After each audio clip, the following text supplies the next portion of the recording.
Le 7e jour. Voyons d'abord les versets bibliques sur ce passage. Ainsi furent achevés les cieux et la terre et toute leur armée. Dieu acheva au 7e jour son œuvre qu'il avait faite. Il se reposa au 7e jour de toute son œuvre qu'il avait faite.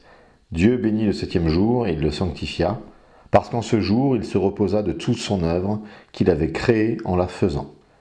Une traduction très littérale donnerait « Furent terminés les cieux et la terre et toute leur armée. Elohim termina jour le 7e son travail qu'il fit. Il se reposa jour le 7e de tout son travail qu'il fit.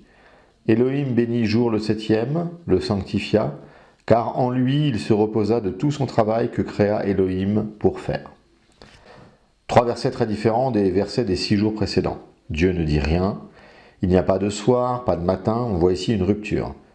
C'est la rupture du péché qui a chronologiquement déjà eu lieu, mais que le texte n'a pas encore relatée. Néanmoins, nous assistons à une bénédiction et à une sanctification. Le premier verset de ce second chapitre semble nous renvoyer au premier verset du premier chapitre. Il y est question de cieux et de terre, mais cette fois, les cieux et la terre sont accompagnés par leur armée. Quelle est cette escorte ? La Bible précise en Deutéronome 4,19 « Veille sur ton âme, de peur que, levant tes yeux vers le ciel et voyant le soleil, la lune et les étoiles, toute l'armée des cieux, tu ne sois entraîné à te prosterner en leur présence et à leur rendre un culte. Ce sont des choses que l'Éternel, ton Dieu, a données en partage à tous les peuples sous le ciel tout entier. » Ainsi, il paraît plausible de considérer que cette armée est l'ensemble des étoiles qui ornent les cieux. Le second verset est un peu énigmatique. Pourquoi cette répétition du 7e jour ? Il y a une troisième mention du 7e jour au verset 3. Dans l'hébreu littéral, il n'est pas dit Shabbat une seule fois, qui est le nom du 7e jour. Il est donc important de noter que dans la grande justification du repos shabbatique, le nom Shabbat n'est pas mentionné. En français, nous disons samedi, Shabbat est le mot pour samedi en hébreu. Ce Shabbat deviendra un signe majeur de l'alliance de Dieu avec Israël, la troisième alliance, celle scellée avec Moïse. La première est passée avec Noé dans la Genèse, la seconde l'est avec Abraham, toujours dans la Genèse, la troisième avec Moïse dans le livre de l'Exode, et enfin la dernière alliance avec le Christ, chose prophétisée par Jérémie et accomplie dans les évangiles. La traduction des Septante est ici intéressante à noter. Le texte hébreu précise que Dieu s'est retiré le 7e jour, et le texte grec précise qu'il s'agit du 6e jour. Cette différence est inexplicable si l'on reste sur le registre philologique. Cela reviendrait à avaliser une erreur de traduction. Sur un cas aussi simple, vu les conditions de la traduction et son caractère inspiré, c'est tout à fait inenvisageable. Certains orthodoxes penchent pour une corruption du texte hébreu. C'est également très improbable. Alors, de quoi s'agit-il ? Le concept de traduction concernant la Bible est un peu pauvre. Les Juifs ne traduisaient pas leur texte, ils faisaient des targums, c'est-à-dire des rendus dans d'autres langues avec déjà des interprétations. C'est pourquoi il y a tant de différences entre l'hébreu et le grec. La lecture en synagogue se faisait de la façon suivante. Lecture de l'original hébreu, que certains savants comprenaient, et ensuite lecture du Targum dans la langue vernaculaire du lieu, puis commentaire de l'officiant du jour dans la synagogue. On voit une fois où ce rôle est rempli par le Christ lorsqu'il commente la prophétie d'Isaïe. Mais comment expliquer cette différence entre 6 et 7 ? Si on a compris que le 6 est une interprétation du 7, on a compris le principe, mais pas la logique. Le respect du Shabbat implique de ne pas commencer Shabbat en retard. La jurisprudence rabbinique, bien antérieure au Christ, était de commencer Shabbat en avance, meilleure façon de ne jamais être en retard. C'est pourquoi le 7 est devenu un 6. Il est très probable que dans la lecture synagogale, ceci était expliqué par l'officiant. Le 7 était donc aussi connu que le 6.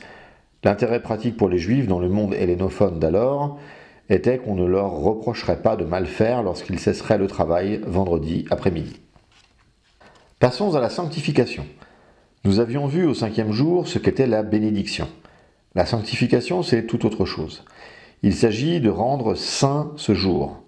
Le Christ, dans la prière du Notre Père, en tout premier, nous demande de sanctifier le nom de Dieu. C'est probablement la demande du Christ la moins comprise de cette prière. Être saint, c'est être radicalement différent de ce qui est non saint. C'est se démarquer, se différencier, être vraiment à part. Un saint est quelqu'un qui a témoigné d'une vie hors norme, dédiée à la spiritualité, dédiée à Dieu. Sanctifier le nom de Dieu, c'est considérer que le nom de Dieu doit être traité comme aucun autre nom. Il ne doit pas être prononcé avec légèreté. Peut-être vaut-il mieux se discipliner à ne pas le prononcer. Il ne s'agit pas de ne pas utiliser le mot Dieu. Dieu n'est pas le nom de Dieu. Le nom de Dieu est ce qui est défini dans l'Écriture. Elohim, et bientôt Yod et Vav et, le tétragramme, dans les versets suivants. Ainsi, que demande Dieu ici? Que ce jour soit considéré comme un jour tout à fait différent des autres. L'herméneutique particulière de ces versets fonde toutes les controverses sur le Shabbat que nous pouvons voir dans le Nouveau Testament, principalement entre Jésus et les pharisiens. Si on peut résumer la version que Jésus va souvent rencontrer, il s'agit de « Puisque Dieu n'a plus rien fait le 7e jour, par imitation, comme il nous le demande dans la loi de Moïse, nous ne faisons rien non plus. Nous sommes appelés à nous retirer comme Dieu. Ainsi, ce que fait Jésus est interdit pour le Shabbat. » Citons le 4e commandement du Décalogue qui fonde cette opposition au Christ. « Souviens-toi du jour du repos pour le sanctifier. Tu travailleras 6 jours et tu feras tout ton ouvrage. Mais le 7e jour est le jour du repos de l'Éternel, ton Dieu. Tu ne feras aucun ouvrage, ni toi, ni ton fils, ni ta fille, ni ton serviteur, ni ta servante, ni ton bétail, ni l'étranger qui est dans tes portes. Car en 6 jours l'Éternel a fait les cieux, la terre et la mer, et tout ce qui est contenu, et il s'est reposé le 7e jour. C'est pourquoi l'Éternel a béni le jour du repos et l'a sanctifié. » Le commandement nous place donc dans une logique d'imitation vis-à-vis de Dieu. La question à se poser lorsqu'on imite Dieu est « Qu'allons-nous imiter qui est à ce point caractéristique de Dieu ?» Lorsque des imitateurs réalisent des imitations d'une personnalité publique, ils se focalisent sur ce qui est véritablement typique de la personnalité. Ils ne s'embarrassent pas des détails. Ils miment l'essentiel. Dieu, qui invite les Juifs observants à l'imiter, à l'occasion du Shabbat, ne précise pas les contours de cette imitation. Il dit juste que l'activité profane, disons professionnelle pour utiliser une terminologie actuelle, doit s'arrêter. Il rappelle tout d'abord que ce jour est saint. Il le bénit également. Et il se retire. Se reposer est une traduction exacte, mais qui masque la compréhension. On va voir que tous les commentaires patristiques nous disent de voir la profondeur de ce qui est dit ici. Pour mieux comprendre, il faut mieux lire ainsi « Dieu s'est retiré ». Et il convient de se poser la question « Quelle est la nature de ce retrait ?» Dans ce retrait, on peut voir plusieurs choses. Déjà, Dieu laisse la place à l'homme. Tout est prêt pour lui. À lui de jouer sa partition. Cette création a toujours été vue par Dieu avec une centralité humaine. C'est une co-création, si l'on peut dire. L'homme va devoir accomplir quelque chose. Revenons à l'imitation de Dieu qui est la clé de compréhension du Shabbat. Imiter Dieu revient à faire ce qui est accessible pour un humain et qui est caractéristique de Dieu. C'est la clé du Shabbat. Comment connaissons-nous le mieux Dieu? Comme un Dieu qui se retire le 7e jour? C'est vrai qu'il s'est retiré le 7e jour, mais est-ce cela qui le caractérise avant toute chose? Lorsque nous pensons au Dieu d'Abraham, d'Isaac et de Jacob, pensons-nous avant toute chose que Dieu s'est retiré le 7e jour? Non, nous pensons avant toute chose à un Dieu qui aide et guide ceux qui ont foi en lui. À cela, il est prêt à tout pardonner car il aime infiniment. Ceci le caractérise bien davantage. Ainsi, dans l'imitation de Dieu, et donc dans le cadre d'un Shabbat qui manifeste dans le temps les comportements divins, qu'est-ce qui sera le plus proche de Dieu? Se retirer et s'interdire certaines actions, ou bien guérir, pardonner, aimer? Je voudrais ici faire une digression sur la pratique juive du Shabbat et la façon dont Jésus viole le Shabbat. Souvent, des chrétiens ignorants considèrent que Jésus est venu libérer Israël d'une loi tyrannique et qu'il incarne un souffle de liberté, liberté vis-à-vis du religieux et qu'il nous emmène dans le post-religieux. Ceci entraîne bon nombre de chrétiens à relativiser les canons de l'Église qu'ils voient comme une actualisation chrétienne excessive des commandements mosaïques. Et pour eux, violer ces canons revient à imiter le Christ dans son émancipation du religieux. On voit combien une bonne connaissance et une bonne herméneutique sont importants. C'est Dieu qui a donné la loi à Moïse. Jésus étant Dieu, il faut comprendre qu'il serait absurde que Jésus s'incarne pour violer la loi qu'il a lui-même donnée à Moïse. Le problème avec la loi de Moïse est que la plupart du temps, on vous donne des commandements, mais on ne vous dit pas concrètement comment les pratiquer. Deuxième difficulté, lorsque deux commandements sont contradictoires ou disons incompatibles, on ne vous dit pas non plus comment agir. C'est ainsi que sont nées les écoles rabbiniques. Les écoles apportaient chacune leur réponse à ces questions. Elles se disputaient parfois durement sur ces problèmes. Ce qui les caractérisait était donc la hiérarchisation des commandements et l'application pratique des commandements. Ces questions, dans le vocabulaire théologique, s'appellent des problématiques de halacha ou questions halachiques. Dans les évangiles, Jésus passe beaucoup de temps à trancher des questions de halacha. Quand il donne les premiers commandements, il tranche une question de halacha. Quel commandement parmi les 613 recensés dans la Torah a toujours priorité sur les autres? L'amour de Dieu et l'amour du prochain. Ainsi, Jésus ne viole pas le Shabbat, il interrompt le Shabbat, ce qui est une question classique et triviale de halacha. Quel commandement interrompt quel commandement? Jésus, en maître de halacha, indique que le Shabbat, manifestant une imitation de Dieu, se réalise mieux dans le fait de guérir un fils ou une fille d'Abraham que dans le fait de s'abstenir de certaines choses, car même les écoles rabbiniques les plus éloignées de Jésus autorisent certaines choses. On peut se laver, s'habiller, boire, manger pendant le Shabbat. On ne fait pas rien comme une statue en attendant le dimanche. J'aimerais pousser la digression un peu plus loin, car ces questions sur le Shabbat et la loi juive, en général, se posent souvent à des chrétiens qui sont un peu en crise d'identité, par faute de formation théologique et biblique. Les deux questions pièges sont: les chrétiens ont-ils remplacé les juifs et la loi juive s'applique-t-elle aux chrétiens? Si on lit Saint Paul, on a toutes les réponses à ces questions, mais voici les réponses en résumé. Les chrétiens ont-ils remplacé les juifs? Réponse courte, non. Réponse longue, l'Église, c'est la réunion des juifs et des non-juifs. Paul dit « gentil » car c'est le terme pour non-juif, ou goïm en hébreu. Avant, il n'y avait que les juifs.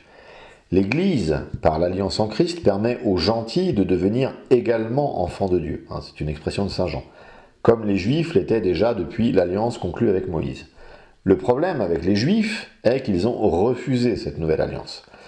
Ils ont préféré rester dans l'alliance mosaïque, ce qui est une folie absolue, puisque cette alliance n'offre pas le salut. Ils sont proches de Dieu, aimés de Dieu, mais pas sauvés.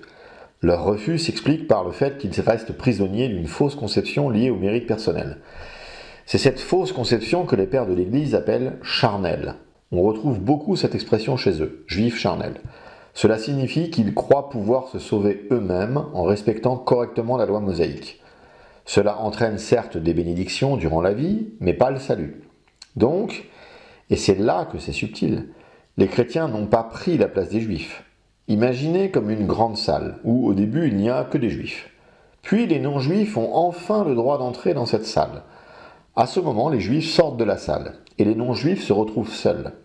Les chrétiens n'ont pas pris la place des juifs. Ils ne les ont pas remplacés de façon active et concurrentielle. Ils ne les ont pas activement chassés comme si le nombre de places au paradis était limité. Les juifs sont partis tout seuls. C'est pour cela que la notion de remplacement ou de substitution est quelque peu maladroite et imprécise et demande à être expliquée. Paul indique que ceci prendra fin dans les temps eschatologiques et que les Juifs entreront massivement dans l'Église, reconnaissant Jésus comme Messie et comme Dieu. Il suffit pour cela qu'ils sortent de l'emprise de rabbins qui n'ont pas su voir en Jésus le Messie promis et attendu. Ils vivent dans un grand mensonge et leur situation spirituelle est tout à fait unique et paradoxale. Seconde question. La loi juive s'applique-t-elle aux chrétiens? Réponse courte, non. Réponse longue. Vous avez vu dans la première réponse longue que les Juifs sont un peuple à part, situation très déroutante mais voulue par Dieu. Ce peuple a reçu l'obligation d'observer la loi juive. Il faut lire Paul avec beaucoup d'attention car sa relation à la loi est très subtile et ce problème demande de la finesse. La loi est sainte mais elle est malédiction. Elle est sainte car elle permet à Israël de se préserver des modes de vie idolâtres extérieurs. Elle est sainte car elle provient de Dieu, et en étudiant ses préceptes, elle permet de mieux comprendre Dieu, mais elle est malédiction. Elle n'est pas maudite, mais malédiction. Pourquoi? Parce qu'elle est très contraignante dans la vie de tous les jours, et qu'elle ne vous sauve pas. C'est un esclavage qui ne vous rapporte rien. C'est une alliance très paradoxale qui a été demandée aux Juifs, si l'on veut bien y songer un instant. Ils doivent observer une loi très pénible, ce qui ne leur donne rien, bon, à part quelques bénédictions, et ne leur donne aucune garantie de salut. Vivre en devant faire tout un tas de choses compliquées pour rien ou presque rien, c'est une bonne définition de la malédiction ou de l'esclavage, vous ne trouvez pas? Cette loi n'a été donnée qu'aux juifs, elle ne concerne qu'eux et ne s'applique pas aux non-juifs. Puisque l'Église est la réunion des juifs et des non-juifs, il est logique que la loi juive ne s'applique pas aux non-juifs dans l'Église, puisque ce qui différencie juifs et non-juifs, c'est justement l'obéissance à la loi. Les non-juifs ne sont pas soumis le moins du monde à cette loi. Donc, est-ce qu'un non-juif peut faire Shabbat? Dans l'absolu, oui, mais ça ne sert à rien. Il va se compliquer la vie pour rien, ça ne lui amènera rien, et Dieu s'en moque, car il attend tout autre chose de lui. Question plus complexe. Est-ce qu'un juif, aujourd'hui, après l'alliance en Christ, dans l'Église, doit faire le Shabbat et les autres commandements? Surtout que Jésus a dit qu'il n'était pas venu abolir la loi, mais l'accomplir. On serait tenté de dire oui, mais la réponse est non. Il ne doit pas, enfin il ne devrait pas. Pour la même raison que pour le non-juif. Ce sont des restrictions maintenant inutiles et l'essentiel est ailleurs. C'est un peu compliqué, mais voici la réponse par rapport à cette parole du Christ sur abolition et accomplissement. Cela est lié à la notion chrétienne de symbole. Un symbole, au sens chrétien et même plus largement antique, et pas uniquement chrétien, n'est pas ce que nous entendons aujourd'hui où symbole est synonyme d'allégorie. Un symbole est une réalité physique concrète permettant de relier deux choses a priori séparées. L'étymologie symbalo du grec veut dire réunir, diabole veut dire diviser, le contraire.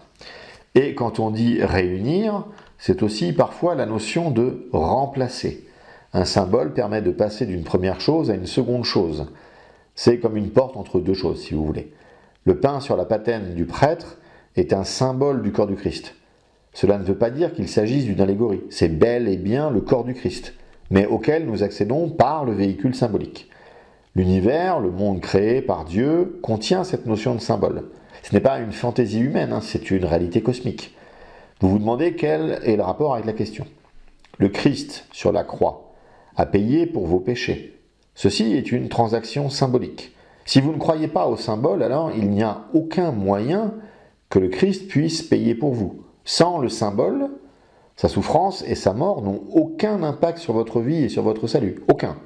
Donc si vous êtes chrétien, vous adhérez au principe du symbole. Le Christ est le symbole de vous, de chacun d'entre nous. Le pain est symbole du corps et le vin est symbole du sang. Le symbole se doit de ressembler à ce qu'il permet d'accéder. Le vin est un magnifique symbole du sang, la couleur, la texture. Le Christ, sans péché, se doit de ressembler à un pécheur. Un pécheur est esclave du péché, donc le Christ devait vivre sous un esclavage. C'est la raison d'être de la loi. Elle est symbole de l'esclavage de l'homme. Elle symbolise la tyrannie du mal après la chute. En vivant sous l'emprise de la loi, le Christ s'est fait symbole opérant du pécheur. En étant sans péché, il s'est fait offrande acceptable pour le Père. Ainsi, il ne pouvait pas abolir la loi. Cela aurait signifié qu'il renonçait à devenir un symbole du pécheur. Il devait accomplir la transaction symbolique dans sa totalité, pour que la croix puisse opérer son œuvre de rachat pour ceux qui le souhaitent. La loi a donc été révoquée, puisque la transaction a été effectuée. L'abolition de la loi est donc une expression maladroite, mais elle est vraie, une fois le Christ au tombeau. Comme il a dit qu'il n'avait pas pour but d'abolir, la loi garde-t-elle une réalité quelconque? C'est un vestige de notre esclavage, comme une photo de son incarcération qu'un prisonnier regarde pour se souvenir de sa captivité en savourant sa liberté retrouvée. Puisque le Seigneur nous a signifié que le terme abolir n'était pas approprié, disons mener à terme, accompli, en comprenant surpasser, dépasser. Je reviens maintenant à la question initiale. Doit-on observer cette loi? Non, c'était le rôle du Christ. Quand on comprend l'utilité et le pourquoi de la loi, on comprend bien que l'observer est un non-sens absolu. Elle ne peut avoir aucune dimension de salut d'aucune sorte. On peut, et je donne ici une appréciation toute personnelle, observer tel ou tel commandement mosaïque pour être agréable à Dieu, sans que cela remette en cause les choses centrales de pardon, d'amour et de fidélité. Il faut faire ça dans une démarche d'un enfant qui veut offrir un dessin à ses parents de façon très humble, en un geste gratuit d'amour. Beaucoup de commandements coupent d'une pratique sociale, et c'est ce que Dieu avait voulu. Pratiquer le Shabbat ou la cacheroute, c'est à coup sûr se couper des autres, et amener des divisions dans le corps du Christ n'a littéralement aucun sens. Faire Shabbat signifie se couper de ceux qui ne le font pas. Dans quel but? Voilà, j'espère que c'est plus clair sur ces questions ô combien complexes et épineuses. Passons aux commentaires patristiques qui vont expliciter les notions développées auparavant. Ephrem le Syrien. De quelle fatigue Dieu s'est-il reposé? Les créations du premier jour vinrent ainsi, à l'exception de la lumière qui vint par sa parole. Et toutes les œuvres suivantes ne vinrent ensuite que par sa parole. Quelle fatigue y a-t-il à dire un mot par jour? Moïse, qui divisa la mer en deux avec son bâton, ne s'est pas reposé. Josué, le fils de Nun, qui a stoppé les luminaires par sa parole, ne s'est pas reposé. Ainsi, quelle est cette fatigue qu'a pu expérimenter Dieu en créant les luminaires ou la mer? Ce n'est pas parce qu'il s'est reposé qu'il a béni et sanctifié le septième jour. Ce n'est pas non plus parce qu'il l'a donné à ce peuple qui ne l'a pas compris, qui, libéré de la servitude, devait à son tour libérer serviteurs et servantes. Il le leur a donné pour que, en toutes circonstances, ils puissent bénéficier d'un repos. Cela leur fut donné, afin que par un repos temporel, donné à un peuple temporel, le mystère du vrai repos puisse être donné à un peuple éternel, dans un monde éternel. Alcuin de York. Comment est-il cohérent que nous lisions dans la Genèse « Dieu s'est reposé le septième jour de toute son œuvre » et dans l'Évangile « Mon Père agit jusqu'à présent et moi aussi j'agis ». Il s'est reposé de la création de nouvelles créatures, mais non de gouverner les créatures existantes. Dieu doit donc être considéré comme ayant été le créateur d'une création de 6 jours et d'être maintenant le dirigeant d'une création entière. Pourquoi a-t-il béni et sanctifié le septième jour ? Pourquoi ne trouve-t-on pas l'équivalent pour les autres jours? Pour montrer le repos aux saints. Après les difficultés des 6 âges de ce monde, car ils resteront dans un repos de Shabbat béni et éternel, comme il est écrit, alors le roi dira à ceux qui seront à sa droite, « Venez, vous qui êtes bénis de mon Père, prenez possession du royaume qui vous a été préparé dès la fondation du monde. » C'est pourquoi il n'est fait aucune mention d'un soir pour ce jour, c'est parce que cet ultime repos des saints sera éternel. Saint Augustin développe les mêmes sujets, ainsi que des choses plus originales. Commençons par le repos. L'Écriture nous apprend que Dieu se reposa le septième jour de toutes ses œuvres, et qu'à ce titre il le bénit et le sanctifia. Si nous voulons comprendre ce mystérieux repos, selon la portée de notre intelligence soutenue par la grâce divine, commençons par bannir de notre esprit toute idée charnelle. Peut-on sans impiété se figurer et dire que la création a coûté quelque travail à Dieu quand nous voyons les choses sortir du néant à sa parole? Que l'exécution suive le commandement, ce n'est plus une fatigue, même pour l'homme. Sans doute, la parole exigeant qu'on frappe l'air finit par devenir une fatigue, mais quand il s'agit de prononcer quelques mots, comme ceux que Dieu fait entendre dans l'Écriture, fiat lux, fiat firmamentum, et ainsi de suite, jusqu'à l'achèvement de la création au septième jour, il y aurait une extravagance par trop ridicule à soutenir qu'elle lasse, je ne dis pas Dieu, mais un homme. Dirait-on que la fatigue consista pour Dieu, non à donner des ordres immédiatement exécutés, mais à méditer profondément les moyens de réaliser ses plans, que délivré de cette préoccupation à la vue de la perfection de ses œuvres, il se reposa et voulut avec raison bénir, sanctifier le jour où, pour la première fois, il n'eut plus à déployer une si grande attention? Un pareil raisonnement serait le comble de la déraison, l'intelligence étant Dieu infini, illimité comme la puissance elle-même. On voit bien qu'Augustin, à l'égal de tous les pères, nous dit clairement que ce repos doit être compris dans un sens différent du repos humain.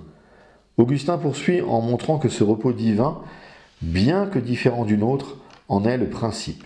Il écrit « À quelle idée faut-il donc s'arrêter ?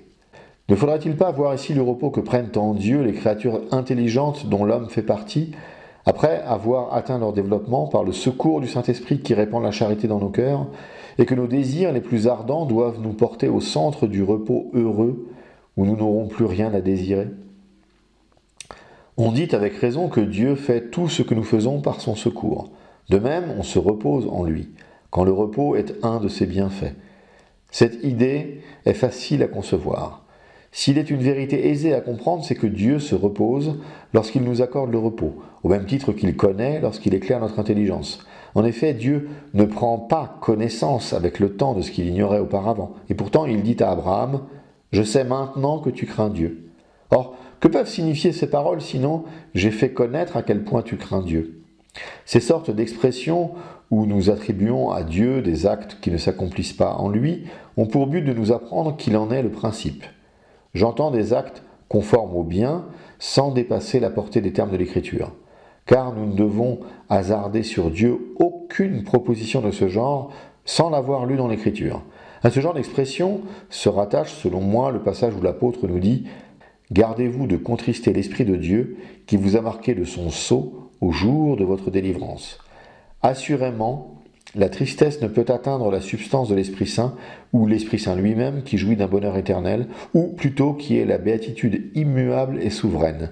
Mais l'Esprit Saint habite dans le cœur des justes pour les remplir de la charité, qui seul ici-bas apprend aux hommes à voir avec joie les progrès des fidèles dans la vertu et leurs bonnes œuvres.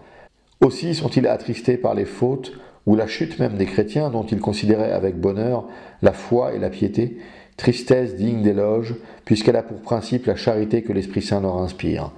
Si donc on dit que l'Esprit Saint est contristé par les pécheurs, c'est uniquement en vue de faire entendre que les âmes saintes, ces hôtes, déplorent de pareils crimes et qu'elles sont animées par une charité assez vive pour s'affliger sur le sort de ces malheureux, surtout si elles les avaient connus ou crus vertueux. Cette tristesse, loin d'être une faiblesse, est une vertu qu'on ne saurait trop louer. Le même apôtre fait un admirable emploi de cette forme de langage quand il s'écrit « Maintenant que vous connaissez Dieu, ou plutôt que vous en êtes connus ». Ce n'est pas Dieu qui les avait connus alors, puisqu'il les connaissait avant la création même du monde. Mais comme eux l'avaient connu à ce moment par un bienfait de la grâce, et non par leur mérite ou leur propre force, l'apôtre a eu recours à une figure de langage pour leur apprendre qu'ils connaissent Dieu, en tant qu'il s'est fait connaître à eux. Il a mieux aimé corriger l'expression vraie qu'il avait employée au propre que de leur laisser croire qu'ils tenaient d'eux-mêmes le privilège qu'ils avaient reçu de Dieu.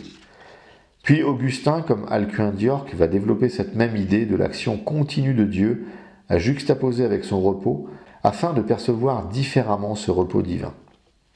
On trouvera peut-être satisfaisante l'explication que nous venons de donner, et d'après laquelle Dieu s'est reposé de toutes les œuvres qu'il avait faites avec tant de perfection, en tant qu'il nous fera goûter le repos à nous-mêmes lorsque nous aurons fait nos bonnes œuvres. Mais puisque nous avons entrepris de discuter ce passage de l'Écriture, nous sommes tenus d'examiner si Dieu a pu se reposer en lui-même, tout en admettant que le repos est le gage du repos même que nous goûterons un jour en lui. Or, Dieu a fait lui-même le ciel et la terre et tout ce qu'il renferme, et il a achevé ses œuvres le 6e jour. Loin de nous accorder le pouvoir de créer quoi que ce soit, c'est par nous qu'il a fini, puisqu'il acheva toutes ses œuvres, comme dit l'Écriture, le 6e jour. De même, il ne faut pas voir le repos que Dieu nous fera goûter dans ce passage de l'Écriture. Dieu se reposa le 7e jour de toutes ses œuvres, mais le repos auquel il se livra lui-même après avoir achevé ses créations. Cette méthode nous révélera que tout ce qui a été écrit s'est réalisé et nous aidera ensuite à en saisir le sens métaphorique. Donc, la discussion qui a mis en pleine lumière que les œuvres de Dieu n'appartenaient qu'à lui exige pour pendant la démonstration que son repos lui est pour ainsi dire personnel. Ainsi, le motif le plus légitime nous engage à examiner dans la mesure de nos forces et à prouver que le passage où Dieu se reposa de ses œuvres et ces paroles de l'Évangile prononcées par le Verbe créateur lui-même, « Mon Père ne cesse point d'agir, et j'agis aussi », n'offre aucune contradiction. Il fit cette réponse à ceux qui se plaignaient qu'il n'observa pas le Shabbat, institué dès l'origine selon l'Écriture, pour rappeler le repos de Dieu. Il est vraisemblable que l'observation du Shabbat fut prescrite aux Juifs comme un symbole du repos spirituel que Dieu promettait, sous la figure mystérieuse de son propre repos, aux fidèles qui accomplissaient leurs bonnes œuvres.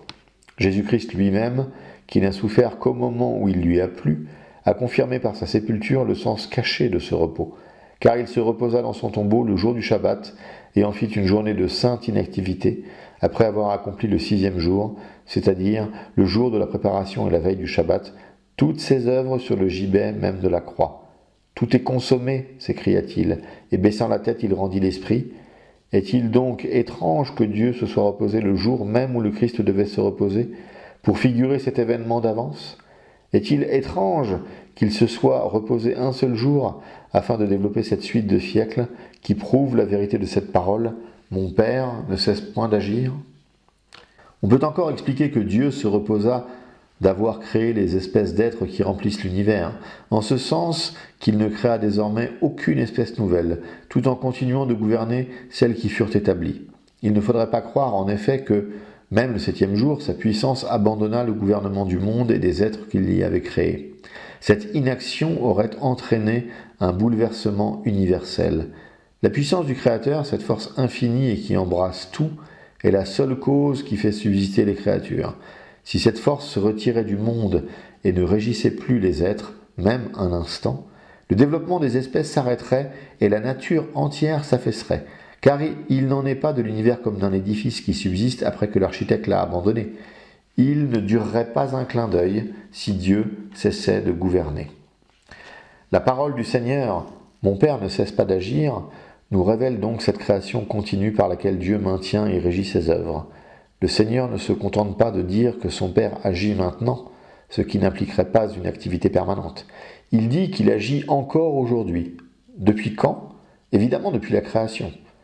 L'Écriture dit de la sagesse divine qu'elle étend sa puissance d'un bout du monde à l'autre et dispose tout avec harmonie. Et ailleurs, que son mouvement a une rapidité, une vitesse incomparable. Pour ceux qui ont l'esprit droit, il est clair que la sagesse communique aux êtres qu'elle dispose avec tant d'harmonie son mouvement incomparable, au-dessus de toute expression, et si l'on peut ainsi parler, son immuable activité.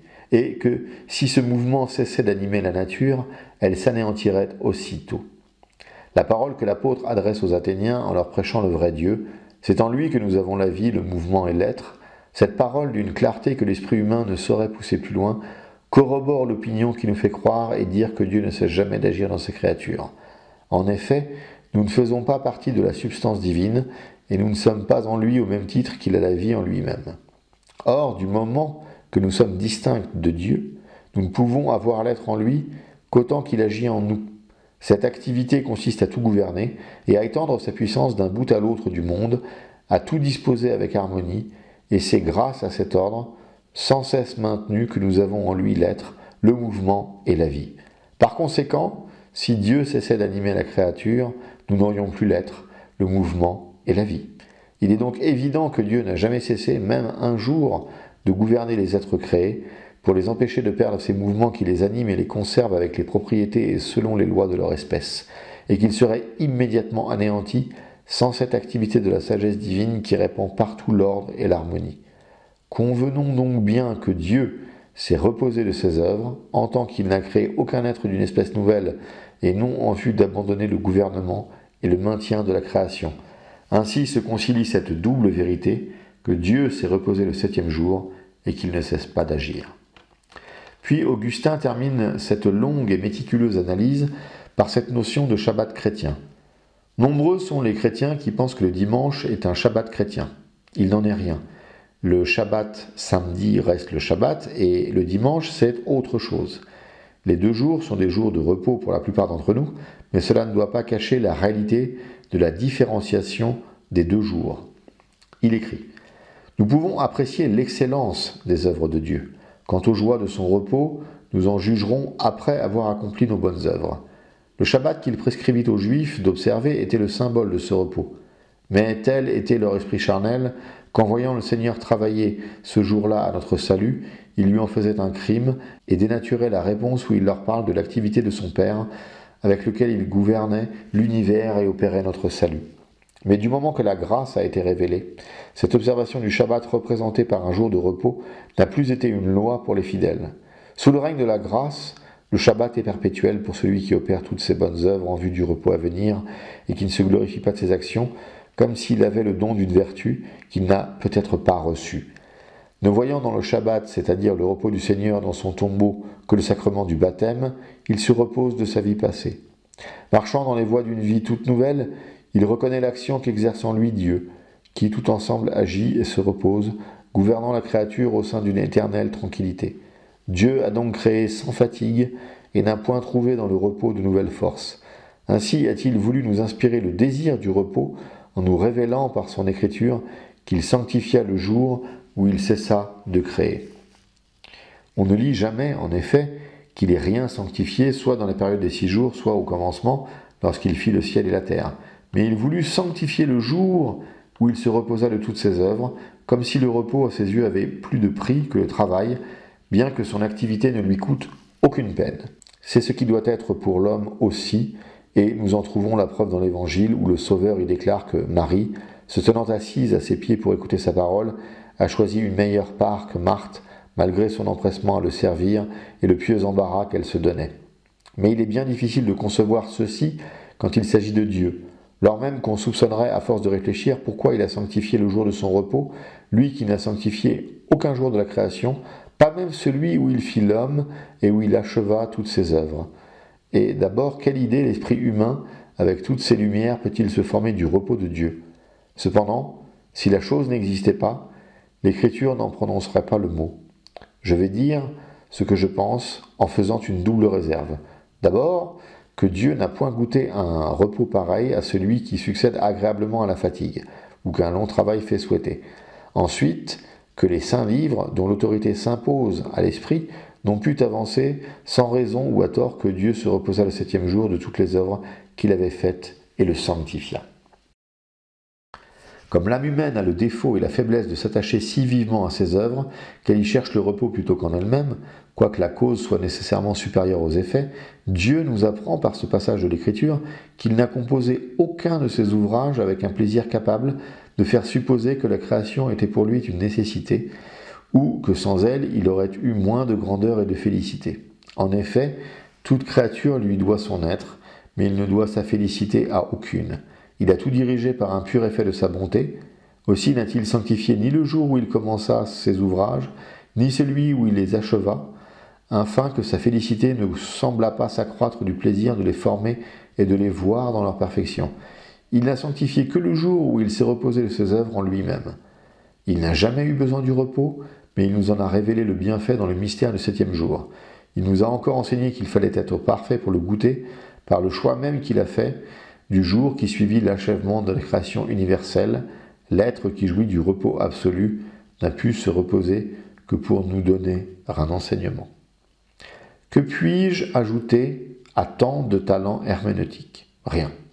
Je vous donne donc rendez-vous pour la prochaine vidéo qui abordera d'autres notions rencontrées dans le chapitre 2.